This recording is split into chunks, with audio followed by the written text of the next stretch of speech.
एक तो सरकार जो है पिछले दिनों जो संयुक्त किसान मोर्चे ने जो घोषणा कर रखी थी, जेजेपी और बीजेपी के जितने भी मंत्री हैं या एमएलएज हैं, मुख्यमंत्री, उनका विरोध करने की, उस विरोध के दौरान हमारे बहुत सारे साथियों के ऊपर मुकदमे बनाए गए हैं नाजायज तरीके से। और विशेषकर मावी जो तुरंत की घटना है, हिसार के अंदर महिलाओं के ऊपर भी मुकदमे बनाए हैं। चलो कोई किसान नेता पर कोई मुकदमा बना दे अलग बात है, लेकिन जो महिलाएं हैं, हमारी एक लड़की है मनीषा बिश्नोई और समेत, जिसमें मेरा नाम भी समेत दिया गया है। लेकिन मैं सरकार को चेतावनी ये देना चाहूंगा कि चलो किसान नेताओं के ऊपर मुकदमे बना दे, लेकिन हमारी जो महिलाएं हैं उनके ऊपर भी झूठे मुकदमे बनाना ये सरकार के लिए और प्रशासन के साथियों के लिए भी शर्मनाक है। और जिन भी साथियों के ऊपर भी मुकदमे बने हैं, चाहे वो हिसार की बात हो, चाहे रोहतक की बात हो, चाहे भिवानी की बात हो, पूरा संयुक्त किसान मोर्चा उनके साथ में खड़ा है। उन्होंने जो विरोध किया वो संयुक्त किसान मोर्चे की कॉल के ऊपर किया और पूरी मदद जो है संयुक्त किसान मोर्चा उस पर करना चाहेगा। दूसरी बात, जो इन विरोधों के विषय में मलिक साहब ने भी आपको बताया, मैं विशेष तौर पर मेरे हरियाणा के साथियों से निवेदन करना चाहूंगा, अपील करना चाहूंगा कि साथियों, जिस किस्म से सरकार हमें आपस में लड़वाना चाहती है, जिस किस्म की रणनीति सरकार बना रही है, आपको अपना जोश को थोड़ा ठंडा रखना पड़ेगा। और जो संयुक्त किसान मोर्चे की कल की जो मीटिंग हुई, उसमें जो विशेष निर्णय जो हरियाणा के विषय में लिया गया, विशेषकर क्योंकि हरियाणा में थोड़ा जोश ज्यादा हो चुका था, इसलिए संयुक्त किसान मोर्चे ने फैसला लिया कि सभी साथियों ने विरोध तो जारी रखना है, लेकिन काले झंडे दिखाकर या नारे लगाकर कहीं भी आपने इनके साथ में, इनके कार्यकर्ताओं के साथ में भिड़ना नहीं है। बिल्कुल दूर से शांति से हमने विरोध करना है।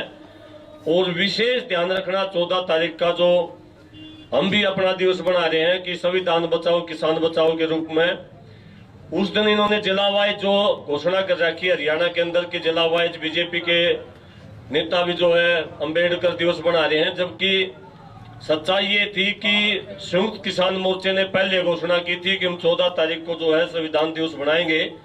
तो सरकार ने सीधे तौर पर, बीजेपी सरकार ने किसानों के साथ में झगड़ा करवाने के लिए, किसानों को बांटने के लिए, किसानों के आंदोलन को जातियों में बांटने के लिए इस प्रकार के प्रोग्राम ऑर्गेनाइज कराने हैं। हमने केवल सिर्फ इतना करना है, जो हमारे भाई हैं बहुजन समाज के सभी साथियों को न्योता देना है। और उस दिन हम 14 तारीख को सारी की सारी स्टेजें जो है बहुजन समाज के भाइयों को देने वाले हैं। कहीं भी हम बीजेपी का सिवाय एक जिले के अंदर, कैथल के अंदर, इसमें संयुक्त मोर्चे के अंदर फैसला हो, केवल कैथल को छोड़ के, कैथल के अंदर पहले से प्रोग्राम डिसाइड था उप मुख्यमंत्री का, और पहले से ही जो हरियाणा के संगठनों का प्रोग्राम डिसाइड था। कैथल के अंदर हम उप मुख्यमंत्री का विरोध करेंगे, वो भी बिल्कुल शांतिपूर्ण तरीके से, काले झंडे दिखाकर, नारे लगाकर।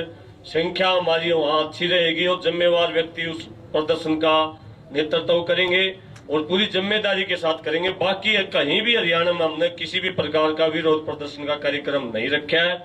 कोई भी साथी अपनी मर्जी से इस प्रकार का प्रोग्राम ना करे। कोई पूरा का पूरा जो प्रोग्राम है संयुक्त किसान मोर्चे के हिसाब से करे।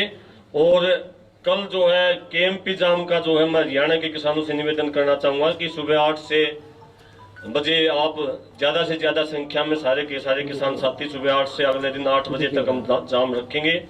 और विशेष जोर जो है धन्ना भगत जयंती के ऊपर भी हमने डिसाइड किया है कि टिकरी बॉर्डर के ऊपर जो है राजस्थान से जो मिट्टी लेकर किसान साथी आएंगे, उसका विशेष ओकेजन, विशेष आयोजन जो है टिकरी बॉर्डर के ऊपर किया जाएगा। उस आयोजन के ऊपर भी ज्यादा से ज्यादा लोग जो है पहुंचे, किसान साथी पहुंचे। आप सबका बहुत बहुत धन्यवाद। कल हमारे जो संयुक्त किसान मोर्चा है, इन्होंने 24 घंटे का कहा है कि ये केएमपी और केजीपी को जाम करेंगे कल सुबह 8 बजे से 11 तारीख को 8 बजे तक।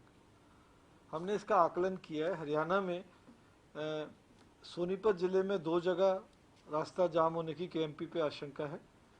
एक तो जो केएमपी का 0 पॉइंट है, जो हमारा NH44 के जस्ट ऊपर, जहाँ केएमपी और केजीपी मिलती हैं, और दूसरा खरखोदा टोल प्लाजा के पास। इसी प्रकार झज्जर जिले में 2 जगह, जो हमारी NH9 है उस पे असौदा टोल प्लाज़ा है, और बादली के पास एक बादली टोल प्लाज़ा है जो ढासा बॉर्डर के पास। तो इन 4 जगह पे सोनीपत और झज्जर जिले में हमें यहाँ पे किसान आंदोलन सबसे ज़्यादा उग्र है और मैक्सिमम लोग यहाँ पे इकट्ठा हैं। इसके अलावा 2 जगह हम और उम्मीद कर रहे हैं। एक तो पलवल ज़िले में जो KMP पलवल से गुजरती है, वहाँ पे एक जगह उम्मीद है, और दूसरा नू में जो रिवासा टोल प्लाज़ा है उसके पास। तो इसके लिए हमें सबसे पहले तो हमने एक एडवाइजरी जारी की है तमाम जितनी ट्रक यूनियंस हैं हरियाणा के अंदर, उनको, जितने लॉन्ग डिस्टेंस के ट्रैवलर हैं, जिलों ने अलग से किया, राज्य स्तर पे अलग से किया कि इस 24 घंटे में लोग जर्नी अवॉइड करें, असुविधा हो सकती है। इसके अतिरिक्त हमने बहुत व्यापक रूप से ट्रैफिक रुके नहीं और थमे नहीं, इसके लिए हमने डाइवर्जन के विशेष प्रबंध किए हैं ताकि लोगों को असुविधा ना हो।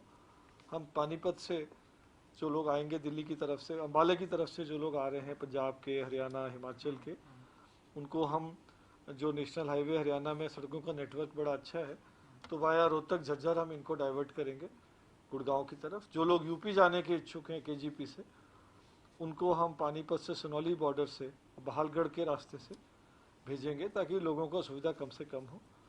दिल्ली पुलिस को भी हमने इसी प्रकार से अपील की है ट्रैफिक डाइवर्जन करने की और ट्रैफिक कम करने की। किसानों के नेताओं से हमने बिल्कुल स्पष्ट कर दिया है कि आंदोलन शांतिपूर्ण रहना चाहिए। जहाँ पे इनका धरना है वहाँ पे पुलिस के बहुत पुख्ता प्रबंध किए गए हैं ताकि किसी के साथ कोई दुर्व्यवहार ना हो और ट्रैफिक में। बाकी इन्होंने कहा है कि कोई यदि इमरजेंसी व्हीकल है, वेदांता के लिए कोई एम्बुलेंस इत्यादि है, उसको हमने इनसे बात करी है कि उसको नहीं रोका जाएगा और किसी भी इमरजेंसी में कोई व्यक्ति है उसको निकलने दिया जाएगा। तो ये हमने इस प्रकार से अरेंजमेंट हर जगह से किया है। हमारी कोशिश रहेगी कि कम से कम समय तक हो ये,